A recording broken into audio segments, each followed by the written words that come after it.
11 November এবং 13 November নিয়ে জনমনে ব্যাপক উদ্বেগ উৎকণ্ঠা তৈরি হয়েছে। সর্বত্রই এটি আলোচনা হচ্ছে যে কি হবে 11 তারিখে, কি হবে 13 তারিখে। আসলে আমরা তো জানি যে বাংলাদেশ আওয়ামী লীগ 10 নভেম্বর থেকে 13 তারিখ পর্যন্ত একটা কর্মসূচি দিয়েছে। এর মধ্যে জামাত আবার 11 নভেম্বর তারা একটা কর্মসূচি দিয়েছে। জামাতের কি কর্মসূচি? জামাত এবং আরো জামাত সহ মোট 8টি ইসলামপন্থী দল ঢাকায় সমাবেশ করার ঘোষণা দিয়েছে 11 তারিখে। তাদের 5টি দফা। এই দফাগুলো হলো জুলাই জাতীয় সনদ বাস্তবায়ন আদেশ জারি এবং এই আদেশের উপর জাতীয় নির্বাচনের আগে গণভোট আয়োজন, এবং তারা বলছে এটি নভেম্বরের মধ্যেই করতে। আগামী জাতীয় নির্বাচন উভয় কক্ষে পিআর পদ্ধতি চালু, অবাধ, সুষ্ঠু ও গ্রহণযোগ্য নির্বাচনের জন্য লেভেল প্লেইং ফিল্ড নিশ্চিত করা, বিগত ফ্যাসিস্ট সরকারের সব জুলুম, নির্যাতন, গণহত্যা ও দুর্নীতির বিচার দৃশ্যমান করা এবং জাতীয় পার্টি ও 14 দলের কার্যক্রম নিষিদ্ধ করা। এই 5টি দাবিতে তারা এটি করছে। তারা হুঁশিয়ারি দিয়ে বলেছে এই 5 দফা দাবি না মানলে, মানে সরকার যদি না মানে, বাস্তবায়ন না করে, 11 নভেম্বর রাজধানী ঢাকার চিত্র ভিন্ন হবে, মানে হুঁশিয়ারি উচ্চারণ করেছে আসলে।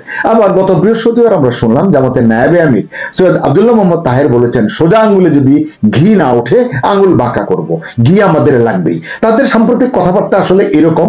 কি উদ্দেশ্যে, কেন, কার সঙ্গে, কোন সমঝোতার ভিত্তিতে, কোন পরিকল্পনার ভিত্তিতে তারা এই কথাগুলো বলছে, এটি আসলে অনেক তর্কের বিষয়।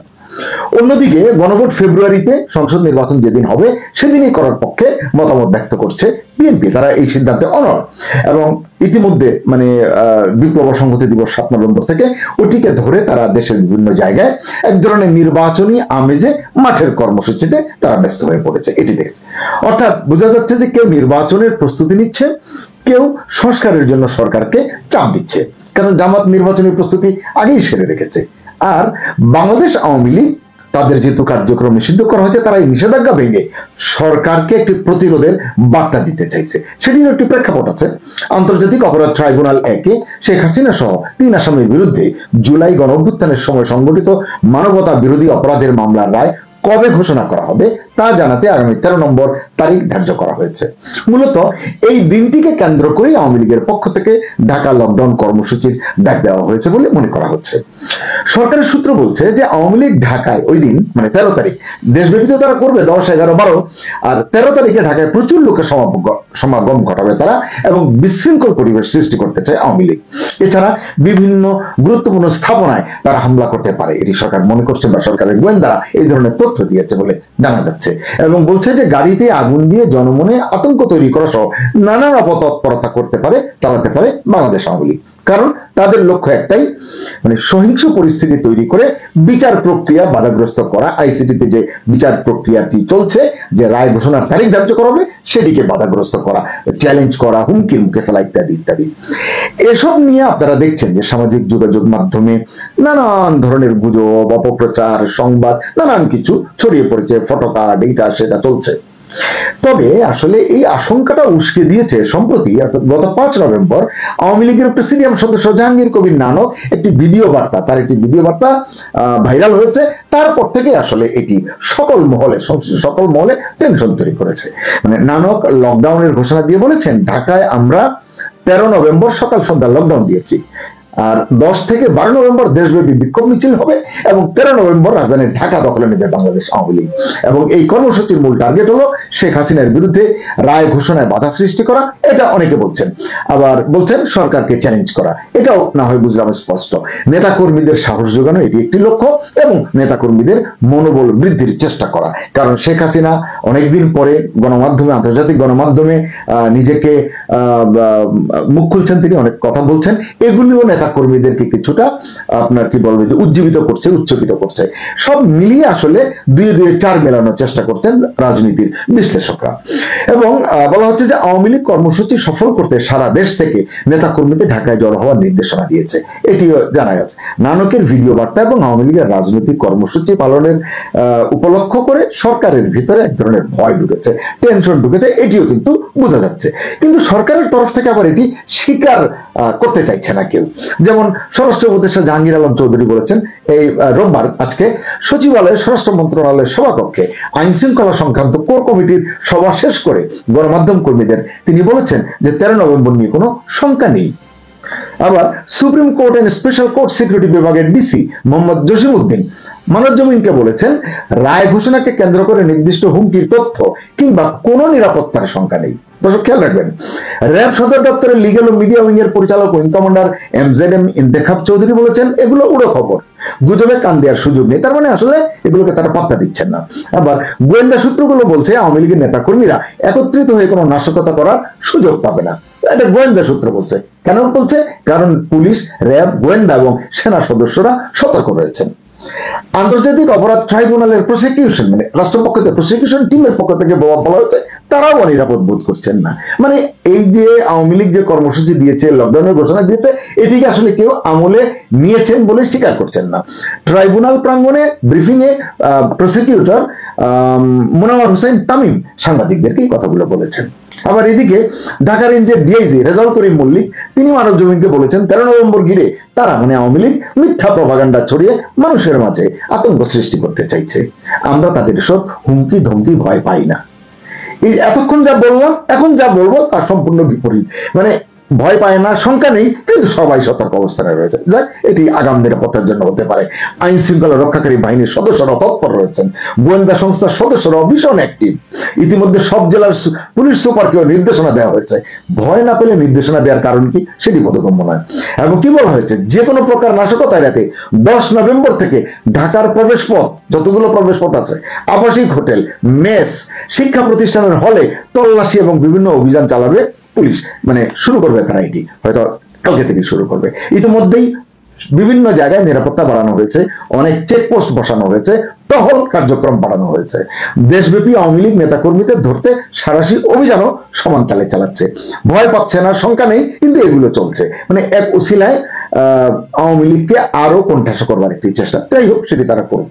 সামাজিক যোগাযোগ মাধ্যমে নজরদারি বাড়িয়েছে পুলিশের স্বীকার করছে। কিন্তু আবার তারা এটিও বলছে, এখানে সমস্যা হচ্ছে বেশিরভাগ আইডি এবং পেজ দেশের বাইরে থেকে পরিচালিত হয়, ফলে এখানে তারা কিছু আসলে করতে পারছে না। আবার পুলিশেরই একটি সূত্র বলছে বিশৃঙ্খলা সৃষ্টির অপচেষ্টা চলমান। মানে কোনটি আপনি বিশ্বাস করবেন, আমলে নেবেন, এটি বলা মুশকিল। গত শুক্রবার রাতে রাজধানীর কাকরাইল, ফার্মগেট, মোহাম্মদপুর এবং পুরান ঢাকার বিভিন্ন এলাকায়, বেশ কয়েকটি এলাকায় ককটেল নিক্ষেপ করেছে, বিস্ফোরণ ঘটেছে। গণমাধ্যম এসছে দুর্বৃত্তরা এটি করেছে। পুলিশ এটিকেও আওয়ামী লীগের কাঁধে হয়তো চাপাচ্ছে, জানি না। ডিএমপির মিডিয়া শাখার এক সংবাদ বিজ্ঞপ্তিতে জানানো হয়েছে, রাজধানীতে 1 লাখ গ্যাস বেলুন উড়িয়ে রাজনৈতিক বার্তা ছড়ানোর পরিকল্পনা করা হচ্ছিল, মানে আওয়ামী লীগ করছিল। এমন তথ্যের ভিত্তিতে গত 24 ঘন্টায় বিভিন্ন জায়গায় সহযোগী সংগঠনের 25 নেতা কর্মীকে গ্রেফতার করেছে ঢাকা মহানগর গোয়েন্দা পুলিশ, অর্থাৎ ডিবি। তারা আগামী 10 থেকে 12 নভেম্বর রাষ্ট্রীয় অতিথি ভবন, মানে তারা মানে আওয়ামী লীগ, যমুনা এবং এর আশপাশে যেখানে ইউনূস থাকেন, গ্যাস বেলুন উড়িয়ে সরকারের বিরুদ্ধে প্রচারণা চালানোর প্রস্তুতি নিচ্ছিল বলে গোয়েন্দাদের কাছে নাকি যারা আটক হয়েছে তারা স্বীকার করেছেন। এদিকে আরেকটি খবর বেশ চাঞ্চল্য সৃষ্টি করেছে, যদিও পরের একটি ভিন্ন ব্যাখ্যা এসেছে। দুটো খবরই বড়, আমি সংক্ষিপ্ত করে জানাচ্ছি, কোনটি সত্য আমি বলতে পারবো না। প্রথমে কি জানা গেল, জুলাই আন্দোলনে ক্ষমতাচ্যুত আওয়ামী লীগের রাজনৈতিক কর্মসূচির বিরুদ্ধে এবার সেই আন্দোলন, মানে গত জুলাই আন্দোলনে সবচেয়ে সাহসী এবং যোগ্য যোদ্ধাদের, তাদের ভাষায়, অস্ত্র সজ্জিত করে রাজপথে নামাচ্ছে অন্তর্বর্তীকালীন সরকার। এবং এটির দায়িত্ব হয়েছে যুব, ক্রীড়া এবং স্থানীয় সরকার উপদেষ্টা আসিফ মাহমুদ সজীব ভুঁইয়ার উদ্দেশ্যে তার নির্দেশে গঠিত 9000 সদস্যের বেসরকারি মিলিশিয়ার কয়েক হাজার যুবককে পুলিশের ইউনিফর্ম পরিয়ে 10 থেকে 13 নভেম্বর আওয়ামী লীগের বিক্ষোভ দমনে মোতায়েন করছে বা করা হচ্ছে, এরকম একটি সংবাদ এসছে। এই সংবাদটি বাংলাদেশের কোনো কাগজে আসেনি, এটি বিদেশি কাগজে এসছে। সেই কাগজটি আসলে দাবি করছে বাংলাদেশ পুলিশের গোপনীয় 9 পৃষ্ঠার স্পেশাল সিকিউরিটি প্ল্যান, একটা নথি, সেই নথি থেকে তারা এই চাঞ্চল্যকর তথ্য পেয়েছে। এর রেফারেন্সে তারা বিশাল একটি রিপোর্ট করেছে, আমি 2-1টি তথ্য শুধু আপনাদেরকে দিব। তারা বলেছে যে পুলিশের ইউনিফর্মে অক্সিলারি ফোর্স, যে নথি অনুযায়ী 9 পৃষ্ঠা বলা হচ্ছে, ঢাকা মহানগরীর 9টি সেক্টরে মোট 6829 জন পুলিশ কর্মী মোতায়েন করা হবে। এর মধ্যে শত শত যুবক যারা আসিফ মাহমুদের নির্দেশে গঠিত ট্রেনিং প্রাপ্ত অক্সিলারি ফোর্সের সদস্য, যে মিলিশিয়ার কথা বলা হয়, এটিও 2-1টা কাগজে, দেশি বিদেশি কাগজে এসেছে। সোশ্যাল মিডিয়ায় এটি নিয়ে কিন্তু বেশ চর্চা চলছে গত বেশ কিছুদিন ধরে। এবং কি বলছে তারা, এই অক্সিলারি ফোর্সের সদস্যরা ঢাকা মেট্রোপলিটন পুলিশের স্ট্যান্ডার্ড ইউনিফর্ম পরবে। এই ইউনিফর্ম পরে তারা রায়ট গিয়ার, রেইনকোট এবং অস্ত্র সহ মাঠে থাকবে। এই যুবকরা ইতিমধ্যেই নাকি ঢাকার বিভিন্ন এলাকায় অবস্থান নিয়েছে। এটি দ্বারা আমার পক্ষে চেক করা সম্ভব নয়। ওই নথি অনুযায়ী ওই পত্রিকাটি বলছে 49টি থানা এলাকাকে 9টি সেক্টরে ভাগ করে প্রতিটি সেক্টরে প্লাটুন গঠন করা হবে বা হয়েছে। প্রতি প্লাটুনের নেতৃত্বে থাকবেন কারা? পুলিশ কর্মকর্তা। কিন্তু সদস্যদের বড় অংশ হবে, এই প্লাটুনের সদস্যরা হবে এই বেসরকারি মিলিশিয়া যে করা হয়েছে তাদের সদস্যরা, এবং এদেরকে কন্ট্রোল রুম থেকে ওয়েলনেস কমান্ডের মাধ্যমে সমন্বয় করা হবে। এদের সকল কর্মকাণ্ড আপনার নিয়ন্ত্রণ করা হবে বা এদেরকে গাইড করা হবে। যাই হোক, আমরা দেখেছি গোপালগঞ্জের ঘটনার সময় কন্ট্রোল রুমে কারা ছিলেন, কারা এখান থেকে নিয়ন্ত্রণ করেছেন। আমি আর অন্য বিতর্কে যেতে চাই না। পরে এই সংবাদটি, এটিকে আবার কাউন্টার আর একটি সংবাদ পেয়েছি, আমি সেটিও সততার সঙ্গে আপনাদের সামনে তুলে ধরছি। সেটি কি? ওই সূত্রটি জানিয়েছে ঢাকায় 9000 মিলিশিয়া বাহিনীর সদস্য মোতায়েনের খবরটি ভুয়া, এবং এটি যারা জানিয়েছে তাদের নাম হচ্ছে দ্য ডিসেন্ট। এরা কারা কি আমি বিশদ জানি না। ডিসেন্টের অনুসন্ধানে নাকি দেখা গেছে ঢাকায় প্রাইভেট মিলিশিয়া বাহিনী মোতায়েনের দাবি সত্য নয়। শনিবার অর্থাৎ 8 নভেম্বর রাজধানীর 142টি গুরুত্বপূর্ণ স্পটে একযোগে বড় ধরনের একটি মহড়া চালিয়েছে ঢাকা মহানগর পুলিশ মানে ডিএমপি। প্রায় 7000 পুলিশ সদস্য এই মহড়ায় অংশ নিয়েছে। পুলিশের পক্ষ থেকে দাবি করা হয়েছে নিয়মিত কার্যক্রমের অংশ হিসেবে এই মহড়াটি অনুষ্ঠিত হয়েছে। ঢাকা মহানগর পুলিশের মানে ডিএমপির গণমাধ্যম ও জনসংযোগ বিভাগের উপকমিশনার মোহাম্মদ তালিবুর রহমান গণমাধ্যমকে জানিয়েছেন এটা আমাদের নিয়মিত নিরাপত্তা মহড়া। তার মানে মহড়াটি হয়েছে এই যে বিপুল সংখ্যক পুলিশের ফোর্স মোবিলাইজেশনের এটি একটি অংশ, এটি নিয়মিতই হয়ে থাকে তিনি বলছেন।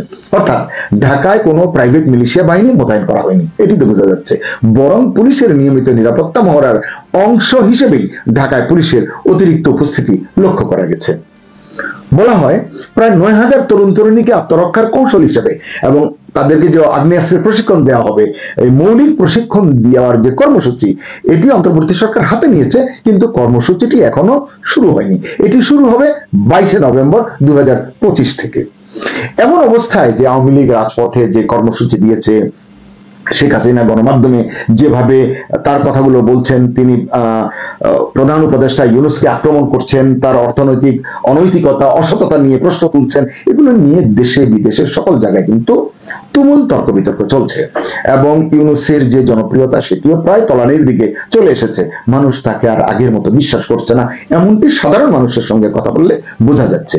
কিন্তু এমন একটি পরিস্থিতিতে আওয়ামী লীগ যে কর্মসূচি নিয়েছে এটি দেখার বিষয় যে শেষ পর্যন্ত আওয়ামী লীগ এই কর্মসূচিটি কতটা বাস্তবায়ন করতে পারে।